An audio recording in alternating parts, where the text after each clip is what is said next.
तुम्ही पाहत आहात MCN न्यूज मराठी। बुलढाणा जिल्ह्यातील अवैध रेती घाटांचे लिलाव झाले नसले तरी घाटाखालच्या भागातून अवैध वाळू उपशाचा प्रकार अद्याप थांबलेला नसल्याचे चित्र आहे।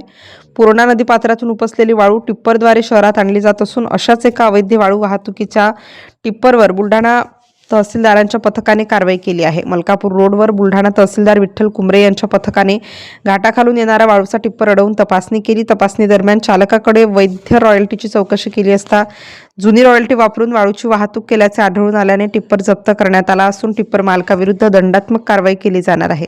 तर सदर टिप्पर ताब्यात घेऊन बुलढाणा शहर पोलीस ठाण्यात जमा करण्यात आला। अवैध वाळू वाहतूक करणाऱ्यांमध्ये खळबळ उडाली असून महसूल प्रशासनाने पुढील काळातही अशाच प्रकारे कडक कारवाई सुरू ठेवण्याचा इशारा दिला आहे। MCN न्यूज मराठीकरिता रवींद्र शिरस्कार, बुलढाणा।